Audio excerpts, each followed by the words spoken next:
bonjour et bienvenue à Horror Podcast Québec, donc un bonus épisode. Aujourd'hui, on voulait vous offrir un épisode pour l'Halloween, donc joyeux Halloween à tout le monde, hein Seb? Joyeux Joyeux Halloween. Halloween. Joyeux Halloween à toi, joyeux Halloween à tous les Halloweeners cette année. Ben ouais, fait que pour commencer ça, Seb, c'est ton idée, on peut s'ouvrir une petite bière maintenant? Yeah! On commence une discussion avec une bière, au fond. Là, aujourd'hui, on voulait faire quelque chose d'un peu différent. On voulait profiter d'un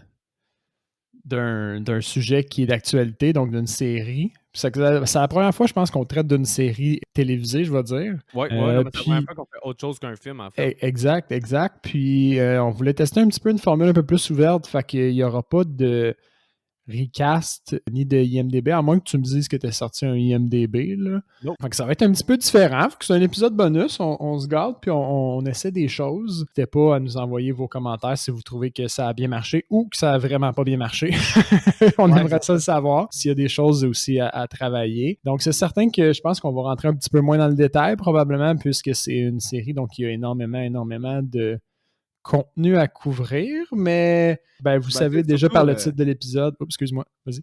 Non, mais vas-y, surtout parce que moi, comment je voyais ça, c'était juste que c'est plus, moi pis Seb, on aime ça se parler depuis tout le temps de quand on écoute un film ou quand on écoute une série.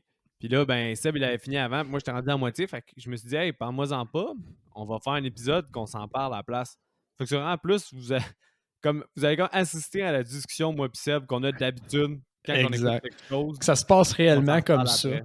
Puis là, avec tout ça, ça fait déjà un petit bout qu'on vous parle, mais on vous a pas dit de quoi on allait parler. Donc, on parle de Bly Manor, The Haunting of Bly Manor. Donc, un show sur Netflix qui est le deuxième opus, mettons, d'une genre de collection de Haunting of quelque chose. Haunting of a building, si on peut dire. Je pense que carte sur table. Ouais, vas-y. Je vais y aller. Là. Moi, je pense on rentre. Le problème de Hunting of Bly Manor, c'est que Hunting of Hill House, c'était trop bon. C'est un peu mon constat aussi. Je vais le dire, moi, j'ai pas tant trippé. Puis là, spoiler alert, là, on vous parle de ça là, comme si vous l'aviez vu. Alors, si vous voulez prendre le temps de le regarder avant d'écouter l'épisode ou vous l'avez déjà vu, c'est bien. Mais regarde, mais on spoil. Donne ton opinion avant. Okay. Pour les gens on va pas tout de suite vous spoiler. Là. Fais juste donner ton opinion. Un petit, ouais. D'accord. Alors, moi, c'est ça qui arrive. J'ai pas tant trippé non plus.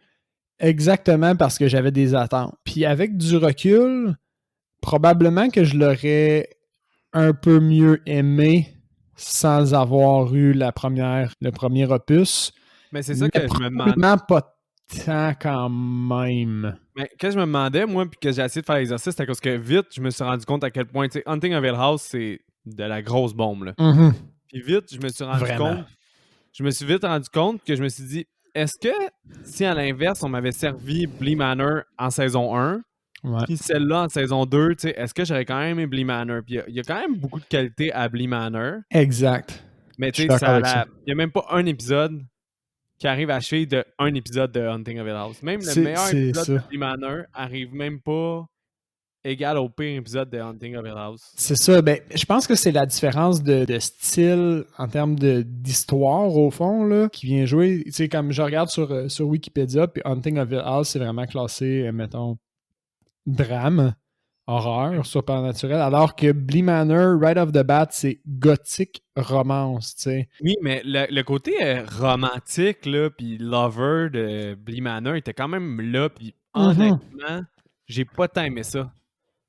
Le côté cucu, là, comme vraiment, tu sais, c'est surtout, on va dire, là, l'histoire entre la première assistante des enfants puis le gars, là. Mais en tout cas, ouais, on avait dit qu'on spoilait pas, là. Mais on va y aller juste. Moi, je trouve que ça s'écoute quand même. Oui, mais ça, c'est vrai. Allez-y avec aucune attente. Puis à la limite, si vous êtes nouveau puis vous n'avez pas vu Hunting of Hill House... Commencez par celle-là, ce serait une bonne idée. Commencer par Hill House ou commencer par Bly Manor? Commencez par Bly Manor, sinon dans l'autre sens. Dans l'autre sens, si en plus vous êtes en train d'écouter l'épisode, c'est sûr que vous n'avez pas regardé Bly Manor. Tu sais, commencer par Bly Manor parce que ça s'écoute bien pareil. Il y a quand même... L'acting est on the spot. C'est ça, j'allais dire. Il y a quand même des qualités à donner à cette série-là, étant la musique, la trame sonore qui est excellente pour créer une petite ambiance gothique, creepy. et romantique un petit peu, tu sais, romanesque. L'histoire est quand même bien ficelée, là. J'ai pas souvenir qu'il y a des affaires que j'ai fait comme... Ben, pas beaucoup d'affaires que j'ai faites. Ah, tu sais, j'aime pas ça.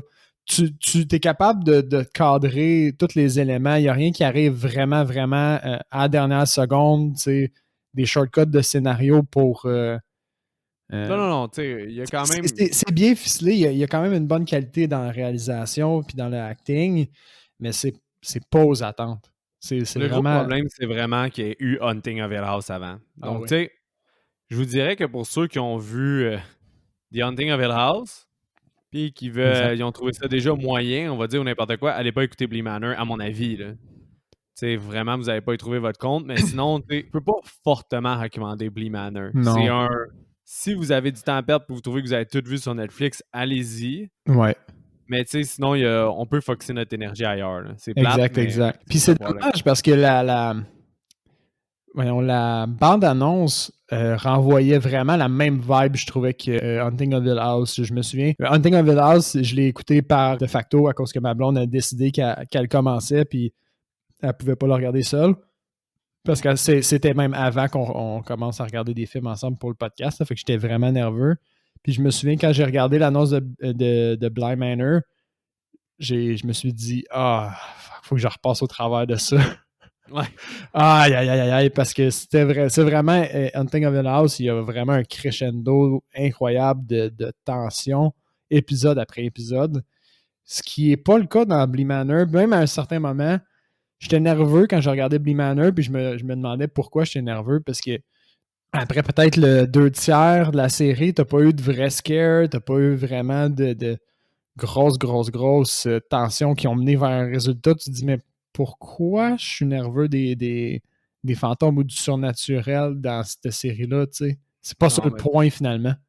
Mais c'est ça, là, à partir de maintenant, on va vous spoiler. Là, parce c'est commencé.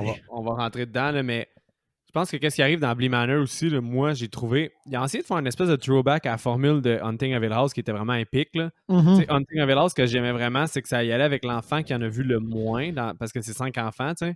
Ouais. Ça y allait avec l'enfant qui en a vu le moins, puis tu revenais tout le temps à la maison puis à comment ils sont rendus comme adultes. Exact. Puis plus tu allais vers les enfants qui en ont vu le plus, bien plus tu comprenais des mystères de la maison. Exact. Après ça, puis il y avait l'aspect narration aussi. Il me semble que dans Hunting of Hill House, il y avait une personne qui narrait plus souvent que les autres, ou c'était chacun leur épisode puis ils narraient leur histoire, hein?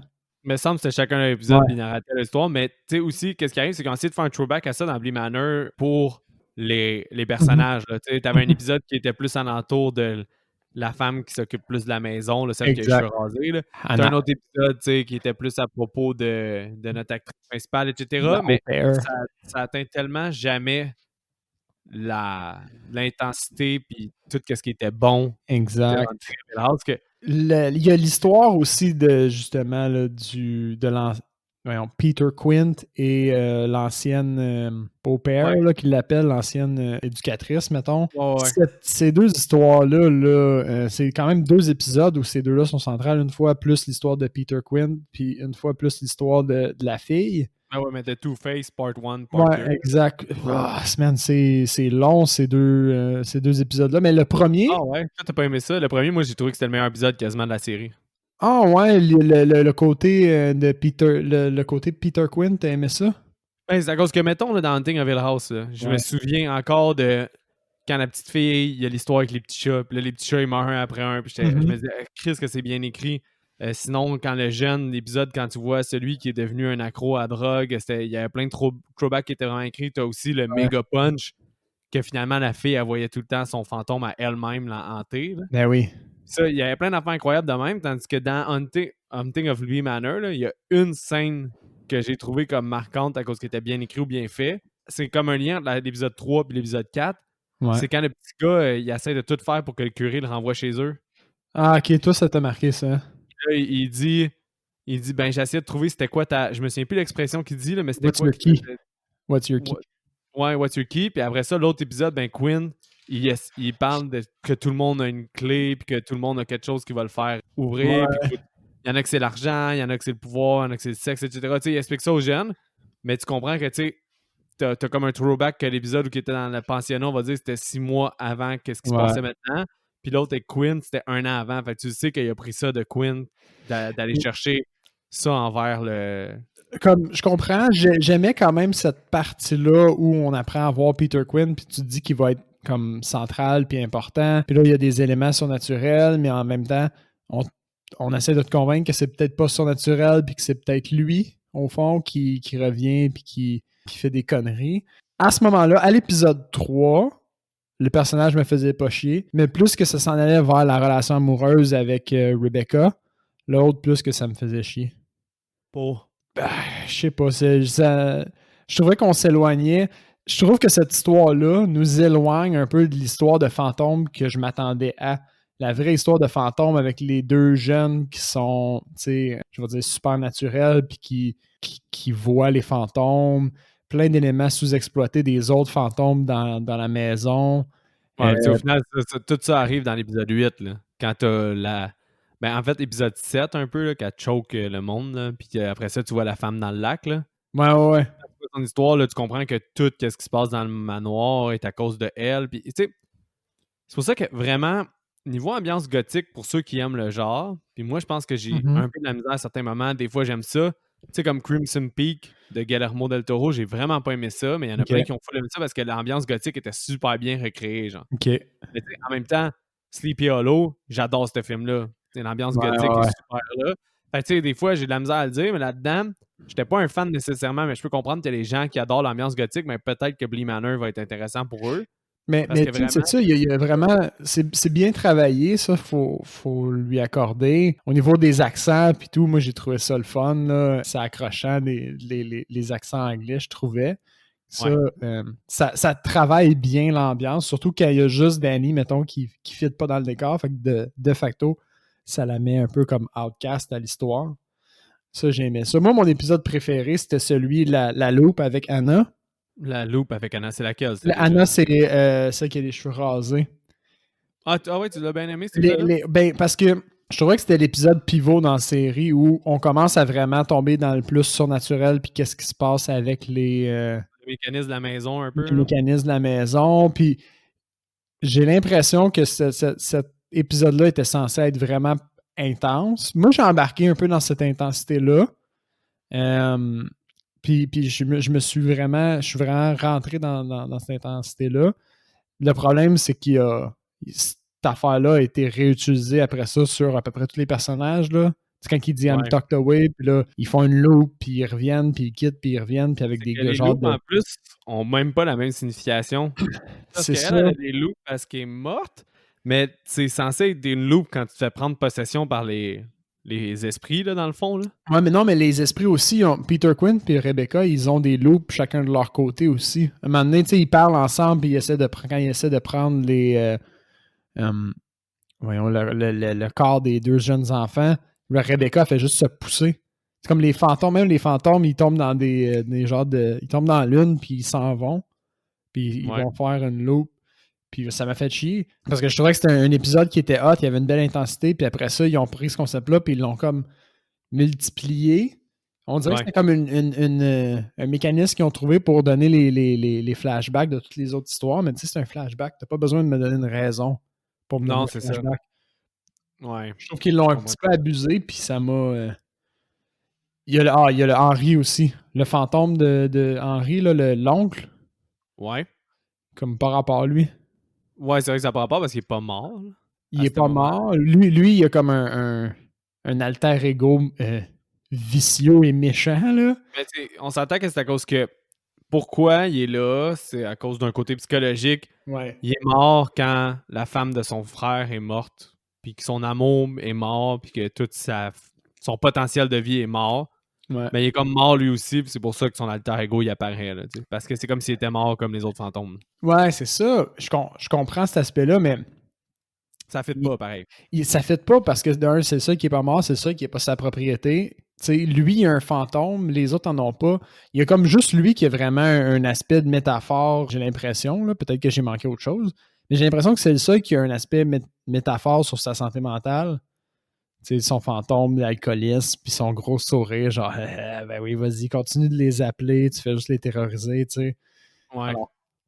Puis c'est un aspect qui est pas là pour qui est vraiment à côté du plot twist, qui finit par donner aucun développement, ou presque, à part le pousser à se rendre au manoir au moment opportun, si tu veux.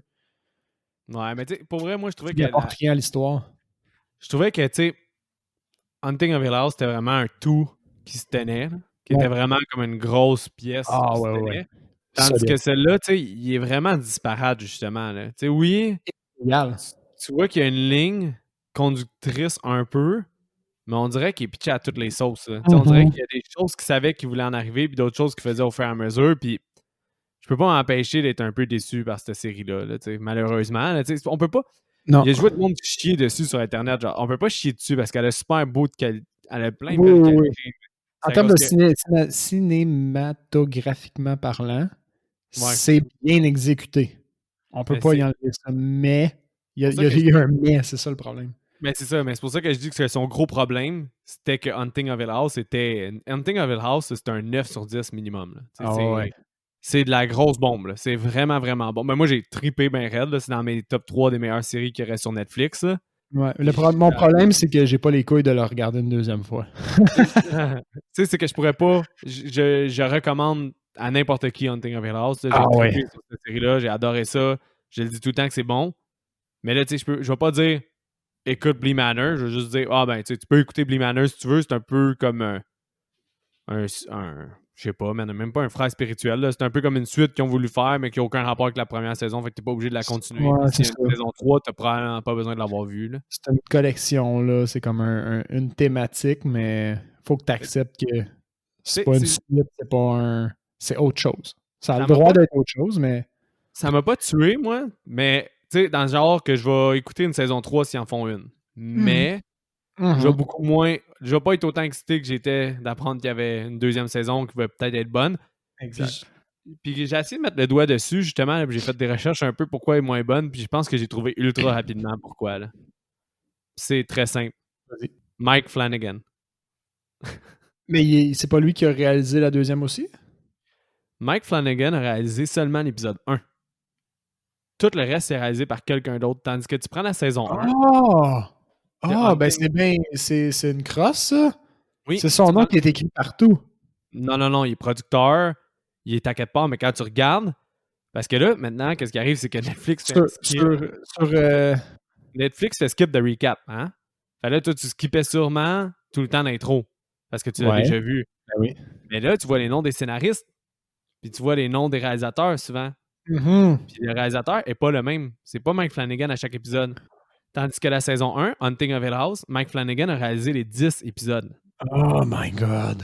Les 10 épisodes étaient... Déjà là, This is a un réalisateur... Ben c'est ça, mais déjà là, tu as un réalisateur qui contrôle beaucoup plus son craft. Même s'il n'est pas écrit... Tu sais, Mike Flanagan, j'ai regardé, il a écrit l'épisode 1, 2, 6 et 10 de la première saison. Fait qu'il a déjà écrit quasiment la moitié de la série. Puis, tu sais, il a pris le contrôle. Comme je te dirais que pourquoi Mindhunter saison 1 et 2 se tiennent autant, c'est que c'est David Fincher qui a fait aussi Seven, Fight Club, Gone Girl, etc. C'était bon, j'ai pas encore écouté la deuxième saison, mais j'ai hâte. C'est débile la saison 2 aussi, là, est vraiment bonne. J'ai un peu plus aimé la saison 1 à cause j'ai plus aimé le développement de Adrian Ford. Ouais. Puis la deuxième, elle focus plus sur son partenaire. Ok, bon, qui est intéressant quand même aussi. Son partenaire il est quand même badass, puis il met quand même bien les choses en perspective. Il est un peu plus vieux jeu, mais tu vois qu'il est quand même curieux même d'aller dans cette direction-là parce qu'il comprend comme l'importance que ça a. On a dévié, là, mais. Non, mais c'est vraiment super intéressant aussi. C'est juste que la finalité de ce qui arrivait avec Agent Ford, je l'aimais plus. Mais tout ça pour dire que il a fait la même affaire que la saison 1 et la saison 2. T'sais, il a mis les tracks pour les 2 ou 3 premiers épisodes, David Fincher. Il la réalisait puis il écrivait. Il laissait ça à d'autres mondes. Puis il les reprenait pour les 2 derniers épisodes ou le dernier épisode. Il a fait la même affaire encore avec la saison 2. Fait qu'il dit, c'est moi qui décide comment ça commence, c'est moi qui décide comment ça se finit. Puis vous autres, vous dérogez pas trop parce que moi, j'ai ma vision du début. Puis oui, c'est sûr. Il est arrivé avec l'écriture aussi pour Mike Flanagan pour la saison 1. Il a écrit et réalisé les 2 premiers épisodes. Puis il a écrit et réalisé le dernier épisode. Puis il a même écrit l'épisode 6 avec quelqu'un d'autre. Tout le reste est écrit par d'autres mondes, mais lui, il le réalisait quand même. Là, t'as des acteurs qui sont dirigés tout le temps par le même réalisateur, qui a une vision, puis qui sait où est-ce qu'il s'en va. C'est sûr. Ça fait en sorte que ça fait une série qui était C'est vraiment bien épique. plus. Ben oui. Mais Parce que là, j'avais même l'impression à certains moments dans Bly Manor qu'il faisait du temps. oui. T'as pas eu ce feeling-là? Ben oui, des fois, on dirait que c'était un filler, quasiment, là, l'épisode. Exact. Je me souviens plus. Je peux pas en pinpointer un réellement, Après ça, mais ouais. tu sais, j'ai fait mes recherches pour les autres scénaristes qu'il y avait dans Hunting of Hill House. Puis c'est beaucoup de scénaristes qui étaient expérimentés dans le monde de l'horreur ou justement des gens qui avaient écrit, exemple, Oculus avec Mike Flanagan ou qui avaient OK. écrit d'autres. Des partenaires, fait qu'il y avait déjà un certain lien de confiance en plus, puis un certain cohérence de style dû à un travail. Ça, ou sinon, il était issu de l'horreur puis il avait quand même l'expérience. Puis là, je me suis attardé à justement à Bly Manor, qui est notre sujet principal. Mhm. Mais Mike Flanagan, c'est ça, il a juste réalisé et écrit le premier épisode. That's it, that's all, il revient jamais. Oh wow, même un manque de. Lui, ça doit le faire chier en ce moment, là. Parce que Ben, quand ça tu dépend regardes, comment ça mettons, s'est sur fait. Wikipédia, c'est son nom, Ouais. c'est marqué Created by Mike Flanagan. Oui, Il est mais c'est peut-être beaucoup créé par associé lui. à- C'est sûrement créé par lui pareil, mais tu sais, ça dépend comment ça s'est passé dans les coulisses. T'sais. Lui, Ouais. y a-tu des conflits d'intérêts parce qu'il faisait en même temps le Doctor Sleep? Tu sais, c'est-tu ça? C'est-tu Ok. que lui, il veut faire d'autres projets? C'est-tu parce que Netflix l'a comme pas assez donné d'argent? Ou tu sais, ça peut être mille affaires, là. Ah ouais, c'est Mais certain tu sais, que d'un coup, c'est différent, peut-être, là. c'est ça, mais sinon, tu sais, j'ai regardé, il y a une réalisatrice qui a quasiment rien fait pour l'épisode 2. T'as James Flanagan, qui est son frère, qui a fait le scénario pour la deuxième épisode, fait que ça, c'est quand même cool pour lui. Épisode 3, tu sais, c'est Sarian Foy qui a réalisé cet épisode-là aussi, qui avait réalisé l'épisode 2, mais il a fait Sinistre 2 puis Ellie, un film d'horreur. C'est quasiment, Ok. c'est quasiment le réalisateur le plus expérimenté qu'on a. Épisode 4, tu sais, c'est Liam Gavin, épisode 4 et 5. Puis c'est tout le temps d'autres scénaristes. Là. Les scénaristes changent à chaque épisode. Là. Fait que, tu sais, ceux qui écrivent le corps là, de l'histoire, le tonus, c'est tout le temps du monde différent. Fait que déjà, ça aide pas. Ah, Puis, c'est tu sais, sûr, il y a un manque de vision, un manque de cohérence. Ça fait que on part dans une loupe de fantômes, on a une loupe de fantômes, on a tu sais, genre Anna qui veut pas mourir ou qui veut pas quitter. T'as les deux, Peter puis Rebecca, t'as un triangle amoureux là. T'as l'histoire de Henry qui est un autre triangle amoureux. T'as les deux jeunes, t'as voyons, la professeure qui est en amour avec. mais c'est ça, Voyons. mais c'est ça, t'as un manque de vision totale du portrait global. Puis, tu sais, quand j'ai regardé aussi qu'est-ce qu'ils ont fait, là, tu sais, oui, il y en a qui ont été un peu dans l'horreur, puis qui ont fait Cargo. Mhm. C'est tous des anciens collaborateurs de Netflix. C'est comme s'ils ont été recyclés d'autres mondes qui ont fait des films Netflix pour eux. Ok. Ou sinon, c'est des gens ils ont des fois rien comme scénariste. C'est leur première shot en tant que scénario. Là. Il y a Ah trois, ouais, quatre c'est personnes. un gros titre quand même à être associé à pour une première expérience. C'est bénéfique Ouais, pour eux. Mais mais mettons, côté Netflix, c'est quand même un risque qu'ils ont pris. Là. ben, ou sinon, ils se foutaient de l'audience. Là. Parce que Ben, peut-être. sinon, il y a des scénaristes, ceux qui étaient les plus expérimentés, c'était pas dans l'horreur. Là. C'était genre la série Once Upon a Time, qui est une série de magique, The Mhm. Magician, 13 Reasons Why, rien qui avait rapport vraiment avec l'horreur, à part le réalisateur de la dernière épisode. Mais tu sais, il a fait genre un film, Cheap Thrills, qui était correct, puis il a fait d'autres segments dans des anthologies, pis des choses comme ça, mais jamais d'autres gros films. Pis c'est ça qui est genre notre tableau global. Là. Mike Flanagan ne revient pas, tandis que dans la première saison, il était là partout. Là. Présent. Puis ça se sent parce que, bon, j'ai regardé le film Oculus aussi, là, The Mirror en anglais. Puis, tu sais, Non, c'est Oculus aussi en anglais. c'est Oculus aussi en anglais, ok. Ouais. Tu sais, il y a une bonne analogie là, de thème à faire entre Hunting of Hill House puis Oculus. Oculus. C'est Oh, là. ouais. C'est vraiment le fun, alors que lui, il se déconnecte. Est-ce qu'on a regardé d'autres films de Mike Flanagan à part ces deux-là? Je sais pas. T'es venu avec moi voir Doctor Sleep au cinéma. Ah, ben oui, ben oui. Ah oui. Doctor Sleep, qu'on a adoré. Ben moi, personnellement, j'ai Oui, vraiment non, aimé. c'est vrai, on l'a adoré. Plus c'était une reprise, ben pas une reprise, mais un recadrage de l'œuvre de Shining. Fait que, encore, déjà, c'était proche du cœur pour moi. Fait que, Ben oui, mais tu sais, on savait qu'on ne pouvait pas lui demander d'être aussi bon que The Shining, mais tu sais, il a fait un job incroyable quand même. puis il a pris des gros risques, on se souvient en plus. Ah ouais. Puis moi, j'ai trouvé ça vraiment intéressant. Là. Mais Mhm. oui, il a fait ça, puis Oculus, je pense que tu as vu. Mais tu sais, sinon, il a été avec Netflix pour Gerald's Game, puis Hunting of Hill House, d'autres films. Il a vraiment une belle feuille de route, Mike Flanagan. Mais honnêtement, je sais pas. Ouais, la première saison, il était là, mais la deuxième, vraiment pas. Il était pas là, ça explique pas mal d'affaires. T'as-tu remarqué, toi, pas mal de fantômes cachés? Moi, je les ai toutes manqués. Tu sais, dans la première saison, c'était un thème, là. Comme Ben les fucking fantômes puis les fucking faces cachées tout partout qui, sans te faire un jump scare, faisait juste te crisser ben, personnellement, me foutre la chienne outre mesure parce que je peux pas passer outre le fait qu'il y avait une face dans le fond. Dans celui-là, j'ai littéralement tout manqué, je pense. Mais je vais te répondre je veux juste revenir en arrière 2 secondes, puis après je vais te répondre.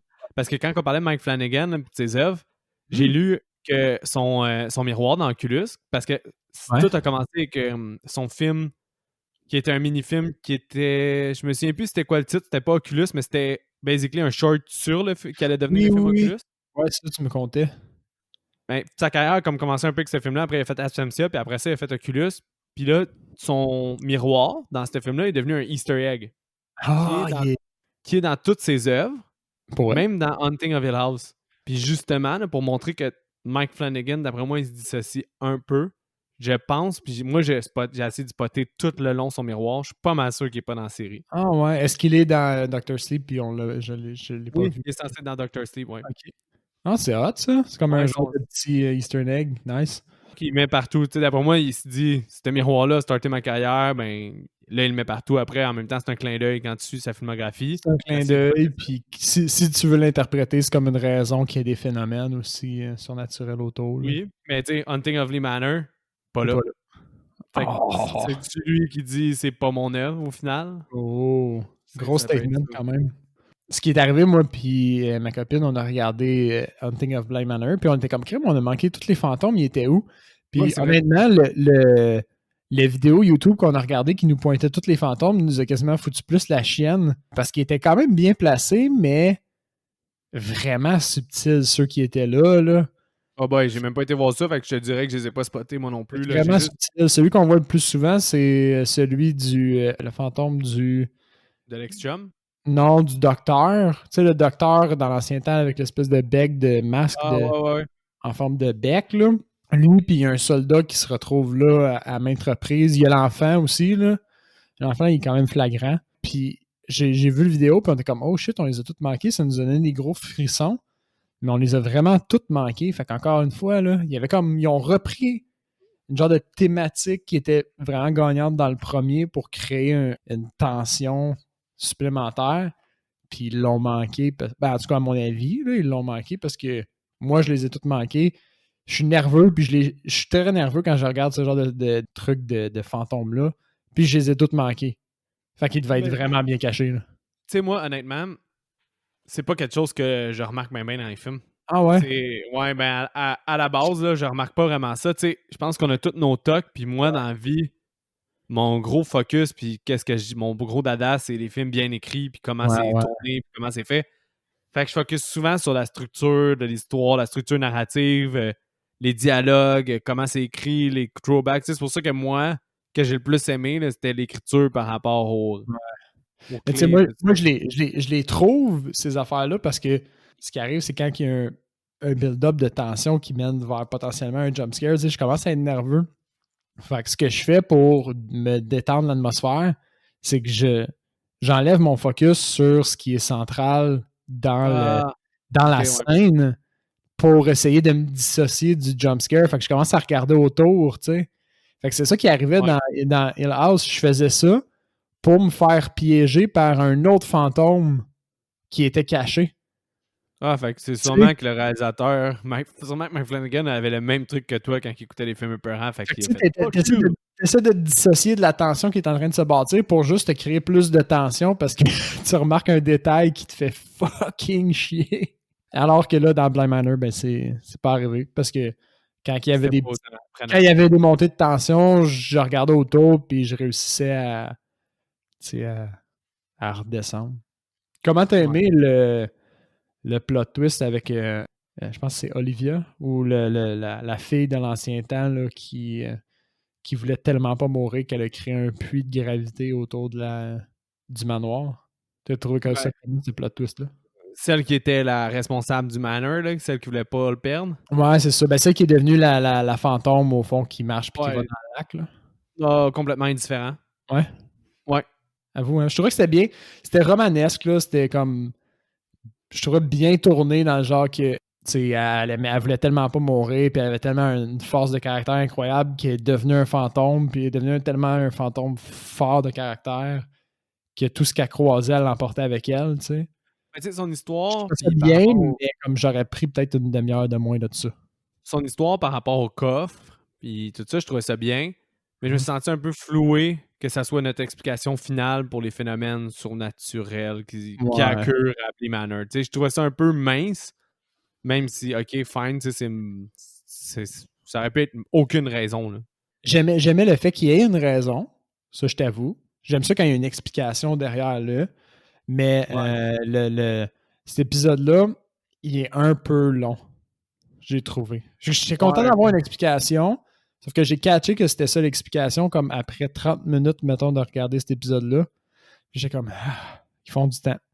Mais justement, là, pour le suit là, pour la plague, là, ils sont quand même épiques. Là. Pour que ça existe, c'est quand même. C'était glauque. Là. Ouais, Ça, je trouvais ça quand même hot. Là. vraiment, vraiment glauque. À part de ça, tu sais, pour vrai, j'ai pas grand chose à dire sur Bly Manor. Là. J'ai Mm. trouvé ça un peu trop, comme j'ai dit, tout le temps poussé sur le romantisme. Exact, c'était vraiment ça. C'était, tu sais, Il se l'avoue à la fin même, on dirait, tu sais, quand la scène du mariage où il parle, puis là, la fille, elle fait comme « Ah, mais tu nous as dit que c'était une histoire de fantôme, mais au fond, c'est une histoire d'amour que tu nous contes. » ouais. Puis c'est là, on ça. dirait que c'était dans ma face, puis j'étais comme « Ah, oui, c'était pas une Mais histoire de fantôme. » non, c'est ça, parce que, tu sais, t'as vraiment l'histoire principale de la fille, puis qu'elle finit par être amoureuse avec la jardinière, Peter Quill, puis l'autre qui sont amoureux, le cuisinier, puis l'autre qui sont... J'étais... Tu sais, pour vrai, ça m'a tanné, là. Ouais, Je me exact. disais, je suis pas là pour voir des histoires d'amour, tu sais, c'était la psychologie des personnages dans The Haunting of Hill House, la violence psychologique qu'il y avait derrière les scènes, tu sais, puis encore une fois, comme je disais, Mike Flanagan, qu'est-ce que lui il a mis le doigt dessus, mais c'est que les choses qui nous font le plus peur, c'est les choses quand on est enfant Ouais. qui nous arrivent, puis c'est tellement bien exploité dans Haunting of Hill House, puis ça Ils, revenait dans leur vie adulte. ils avaient vraiment une belle occasion aussi hein, de réutiliser le concept des enfants, les deux orphelins, seuls dans une grande maison qui est leur maison d'été. Le setting était là pour exploiter ça. La petite fille qui joue avec ses poupées, qui voit les fantômes, qui fait des poupées de ses fantômes pour savoir où est-ce qu'ils sont. Ouais, Euh, on dirait que, tout comme tu ça, dis, c'était central dans la bande-annonce, mettons, mais tellement comme inutile au final dans oh boy, hein? dans La maison de l'ensemble de poupée, là, l'œuvre. moi aussi, je me dis, ah, yeah, maison de poupée, c'est souvent là, dans, mettons, Amityville, Dollhouse, des choses comme ça, c'était un trope dans les années 80. Ils vont utiliser ça, ça va être nice, man. Les poupées vont bouger à l'intérieur, tu vas voir tout, peut-être que tous les indices, toute la L'épisode clé de l'histoire va être dans la maison de poupée, mais non, il n'y a rien qui se passe avec ça, tu sais. Mais l'épisode 1 et l'épisode 2 fait vraiment un gros focus aussi sur justement les deux enfants puis le fait que eux, par la bande, savent ce qui se passe et pas le restant des adultes. T'sais. Ils sont comme au courant du secret. Bon, on sait après que c'est parce qu'ils sont possédés aussi, mais Exact, là, c'est ça. euh, j'aurais aimé ça finalement qu'il y ait juste un knowledge des phénomènes parce que eux, c'est des enfants puis ils sont plus comme in touch avec ça. Ouais. J'aurais préféré cet axe-là que le fait qu'il soit possédé par Peter fucking Quint. Mais tu sais, c'est ça, ils ont choisi un chemin. Ouais. Ils ont choisi le chemin justement du romantisme, de l'ambiance gothique. Puis, tu sais, même que le premier épisode, qui est surprenant, qui est réalisé par Mike Flanagan aussi, je trouvais que ça avait vraiment, on dirait intentionnellement, un vibe de téléfilm. Un vibe de film fait pour la télé. Un peu avec un style Ok. mélodramatique. Tu sais, je trouvais Ouais. vraiment la signature du premier épisode intéressante, mais que j'étais pas sûr parce que je trouvais que ça faisait différent du premier. Puis je me disais, ah, ça va être différent. Moi, j'ai eu l'impression de retomber sur mes pattes sur le premier avec, tu sais, la fille tu comprends qu'elle veut un nouveau départ, elle a un fantôme qui la suit, puis elle est vraiment toquée à propos de ça, tu sais, avec les miroirs.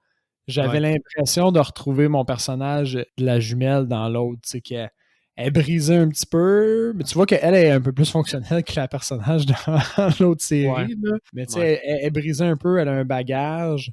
Tu sais qu'elle s'en va dans un endroit par juste le titre puis le style de l'ensemble. Tu sais qu'elle s'en va à un Ouais. endroit où son bagage ne va pas l'avantager, là. Mais finalement, tu sais, C'est intéressant. Finalement, ce plot twist-là, encore une fois... l'axe de son ex, il prend vite le bord. Là. Une fois qu'elle tombe amoureuse d'une autre personne, là, Ben, c'est ça. Puis, tu sais, là, le tel effet que son fantôme, il s'en va du moment qu'elle se l'avoue. C'est comme une belle métaphore. Encore une fois, qui m'apporte aucune intensité puis qui build up rien. Parce que un coup qu'on fait ça, on réalise ça. Bon, elle s'avoue qu'elle aime les femmes. Son fantôme disparaît. T'es comme au plein milieu de la série. Tu viens de te débarrasser de ce qui te donnait le plus d'intensité. Tu te retrouves avec rien pour ce personnage-là, à part sa responsabilité envers les enfants, tu sais. Mais comme tu dis, justement, on dirait qu'à la fin, quand elle parle que c'était une histoire d'amour qu'elle nous a rencontrée, ben, c'est comme s'il nous disait allez réécouter en vous disant que vous écoutez un film d'amour ou une série d'amour. Ouais. Puis appréciez-le comme ça, peut-être que vous allez plus aimer ce qu'on vous a présenté. Ben, C'est pas le cas pour moi. Ouais, c'est ça. Je pense que si ça avait été vendu un peu plus comme tel, les gens, ben là, il est un peu trop tard parce qu'on est deep dans l'épisode. Mais si jamais vous voulez le recommander à quelqu'un, vous en parlez à quelqu'un, vendez-lui pas comme une histoire d'esprit qui va leur foutre la chaîne ou qui est intense. Vendez-leur comme une belle histoire d'amour. Parce qu'au final, si tu le vois comme une histoire d'amour, tu te dis c'est quand même bien ficelé, il y a beaucoup d'éléments. Puis c'est un petit peu intense pour les gens qui aiment les comédies, mais vraiment pas comme un item ou un icône de l'horreur. Là. Le fait qu'on en reparle, là, ça me dit tellement que Hunting of Hill House était minimum 3 fois meilleur. Là. Sans l'ombre d'un doute, là, 3 fois là, au minimum. Au minimum, oui. Ben, moi, comme. Le problème, c'est que ça a mis un peu mon standard sur les films d'esprit aussi, là, ça. Bon, je suis quand même une chachotte, là. Je fais le saut à rien, mais en termes. Passer les sursauts puis l'ensemble, j'ai commencé avec la crème, quoi. Mais oui, mais sinon, tu sais, allez voir aussi d'autres œuvres de Mike Flanagan. Là, Doctor Sleep et Oculus sont deux qui valent vraiment la peine, entre autres. Là. Si vous regardez Doctor Sleep, regardez le matériel original avec le Shining aussi, ça aide à cadrer l'œuvre. Ça peut être un programme double incroyable, par contre. Ça pourrait, hein? Ouais. Écoutez Shining, puis après ça, tout de suite s'enfiler Doctor Sleep, là, ça doit vraiment être nice. Le Shining, je pense que je l'ai assez regardé, je pourrais le faire live, l'épisode Doctor Sleep. Je me demande, quelqu'un qui regarde Doctor Sleep sans, mettons, triper sur le Shining comme moi, il vit comment? Ben, je pense que Doctor Sleep, il y a vraiment sa signature à part entière. Au même titre que The Shining a la signature Kubrick, ben, Doctor Sleep a quand même sa signature en tant qu'un film qui stand alone, à mon avis. Ouais, mais il y a des éléments comme, tu sais, le fantôme du cook que tu comprends. Ouais. J'imagine que tu n'es pas capable de comprendre autant son importance ou c'est moins nice de le revoir. Non, ça doit. Pas le matériel original. Ça se peut, mais tu sais, les espèces de... La communauté là, avec la méchante, là, je me souviens plus comment on pourrait les appeler. Là, Ouais, ben les suceurs d'âme, là. Ouais, ben tu sais, eux, c'est un nouveau film tout seul, là. On s'entend, là. Ouais, c'est ça, cet aspect-là des choses que il y a une communauté qui utilise le shining. Il y a différentes façons aussi de shiner. Ça, c'est aussi, c'est le fun. Je suis pas mal sûr que Dr. Sleep est un autre épisode. Ouais. Mais oui, Bly Manor, je vous dirais que même en avoir parlé, tu sais, je me disais qu'est-ce que Seb allait me dire. Je pense qu'on est pas mal sur la même longueur d'onde. Ta note sur 10 pour le fun? Ah, c'est maximum un 6 parce que je peux pas passer outre les compétences techniques. En même temps, je peux pas passer outre le goût amer que j'ai eu. Ouais. C'est une série qui se regarde. C'est pas une série que je recommande, mais c'est une série qui se regarde bien quand même. Comme j'ai dit, si vous êtes à court de choses à regarder, ben ça se regarde. Là. Je peux pas vous dire que ça se regarde pas, mais faut pas que vous pensiez à Hunting of Hill House quand vous l'écoutez. Là. Sinon, vous allez être amèrement déçu. Même constat ici. Moi, j'ai écrit un 5 sur 10. Je donne des meilleures notes à des films qui sont des séries même dans ma tête qui sont exécutées de façon moins bonne, mais non, mais c'est même que moi aussi j'ai avec un 5. Là. C'est juste c'est vraiment juste à cause des compétences techniques puis d'acting que j'ai mis un 6 là. Mais mon feeling de personne puis d'enjoyment est à 4.5 ou 5 là. Ah ouais, hein? Oh ouais, tu sais, j'ai vraiment été... Tout est déclenché sur combien de temps? Parce que nous autres, à un certain point, on s'est dit, ben fuck it, on fait juste le finir pour que ce soit derrière nous, là, mais on avait comme plus envie. 3 jours, moi. Ouais, 3 jours. Salut. Ouais. Mais, tu sais, je suis pas un gars qui lance les séries d'habitude, mais justement, c'était pour m'en débarrasser, là, tu sais, plus que... Ouais. C'est ça qui est plate, là. Tu sais, oui, il y a plein de belles qualités, mais en même temps, moi, je suis pas là pour voir des histoires d'amour multiples, puis un fil conducteur pas tant le fun. J'étais là pour revoir la même violence psychologique, la même belle écriture, la même peur viscérale qui vient de l'enfance, tout. Le même développement là, de Tu cheminement, là. sais, celle-là, c'était pour la finir que je la continuais. Ouais. Hunting of Hill House, c'était parce que j'avais tellement hâte de voir comment ça allait tout s'emboîter, qu'est-ce qui allait arriver avec tout leur destin. C'était beaucoup plus prenant. Là. Ah ouais. 1000 fois plus prenant. Le Là, livre d'ailleurs, Hunting of Hill House, d'ailleurs, ouais. qui n'a rien à voir avec la série, à part les noms des personnages, presque. Ah ouais? Non, je l'ai lu pour le fun, puis... Mais ça fait peur quand même. Ben, moi, j'ai trouvé, là, le livre de Hunting of Hill House, parce que c'est une peur qui est comme... Ben moi, tu sais déjà que, ben, vous savez aussi, notre audience qui nous écoute à récurrence, que je focus surtout sur des détails, des fois. Puis c'est ces détails-là, je pense, qui font que le livre est épeurant. Tu sais, il décrit des portes qui sont droites, mais sur des murs croches, ou des portes croches qui sont sur des murs droits. Ils se ferment toutes seules, ils sont lourdes. Toutes les pièces dans le manoir, dans le livre, sont comme pas safe, si tu veux, sauf une où les personnages se retrouvent tout le temps. C'est vraiment comme contextuel, là, puis c'est des petits détails qui font que tu te dis « Hey, je passerai pas une nuit dans ce manoir-là, là, j'ai vraiment pas envie d'être là. » En plus, c'est que là, je regardais parce que tu m'as piqué ma curiosité, puis Bly Manor aussi est basé sur des romans. Là. Ouais, sûrement pas le même style. The Turn of the Screw par Henry James Works. Ils disent-tu dans la référence que tu as, c'est quel style de livre? C'est-tu déjà romantique à la base ou c'est eux qui l'ont tourné plus romantique? Non, aucune idée, ça, par contre. J'ai pas été en Parce profondeur. que, c'est en plus, ils ont détourné le matériel source pour rendre ça plus romantique. Là, c'est une double faute, là, par exemple, à mon avis. Non, ouais, même... Sinon, Seb, souvent aussi, je prévois des films qu'on pourrait écouter, puis tout ça, là, je t'avais parlé que si ça te tentait d'écouter des House That Jack Built de Ouais. Lars von Trier. On dirait que j'ai peur d'adresser un Lars von Trier de façon enregistrée. C'est tellement intense, ces expériences-là. Mais quel film t'as écouté de Lars von Trier déjà? Non, Nymphomaniac? Nymphomaniac, ouais, part 1, part 2. Puis j'ai écouté aussi, c'est-tu Antichrist? Ouais. Celui où c'est le gars qui est un psychologue, puis sa femme qui est en dépression, puis il l'amène dans une cabine d'un bois, là, puis ça vire en coupage de clitoris. Là. Ouais, c'est Antéchrist. Antéchrist, ouais, Antéchrist, c'était quand même spécial comme expérience. Je te dirais que The House That Jack Built, c'est pas mal son pire film. Là. Je l'ai écouté finalement parce que. Pire en termes de qualité ou pire en termes d'intensité? Là? Pire en termes d'intensité. Oh boy, je suis prêt pour ça. Non, mais justement, là, on n'aura pas à le faire à l'émission. J'étais dans les. Là, on vient de créer une attente chez les auditeurs. Ils vont être comme faites-les! On veut savoir que c'est bien peur. Non, c'est pas épeurant, ça va juste être dans la catégorie What Has Been Seen Cannot Be Unseen. Là. Ah, mais ça, je suis tout le temps curieux, c'est ça mon problème. Ouais, mais dans le fond, là, c'est que c'est un tueur en série qu'on décrit sur 12 ans, puis il prend 5 de ses expériences les plus marquantes, on va dire. Ah, c'est tellement fucké. Lars von Trier met d'avant la thèse que l'art est partout, puis que c'est pas parce que, exemple, tu choisis la violence comme étant ton thème pour ton art que tu es nécessairement une personne violente, puis que ce message-là, il peut tout le temps passer, puis il peut avoir de l'art dans tout, puis il pousse ce message-là. C'est comme une voyons, je vais le dire, je m'excuse. Une métaphore pour son propre style, au fond. Ouais, mais Il est vraiment violent et extrême, puis lui se défend en faisant une métaphore là-dessus dans un autre art violent et extrême.